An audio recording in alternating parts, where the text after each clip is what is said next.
Baixo a organización do Centro Empresarial da Construción do Barbanza, a xornada de hoxe tiña como principal finalidade abordar dous factores claves para o sector, como son as obrigas e dereitos que debe cumprir todo promotor, e tamén as novidades no tocante á eficiencia enerxética. Que o objeto deste foro é precisamente vincularnos, unirnos y proponer las ideas, en este caso el sector de la construcción tiene pues estos inconvenientes o un futuro, yo creo que esperanzador en ese sentido, porque tal como dijo el director del INEGA y como dice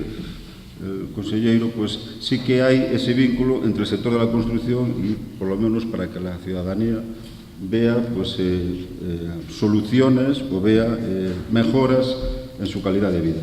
Neste primeiro foro clave construtiva tomaron parte empresarios e traballadores da construcción. En el contouse tamén coa presenza do conselleiro de Industria, Francisco Conde.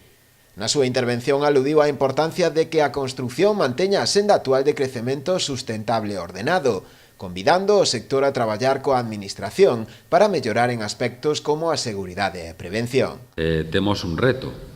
que é que esa remontada e que ese crecemento que se está producindo nos últimos años sexa sustentable, que sexa ordenado e que, polo tanto, non caigamos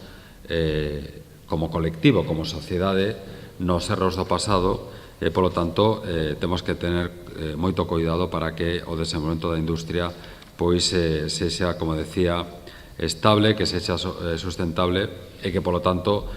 podamos afrontar ese cambio de paradigma, eses novos retos,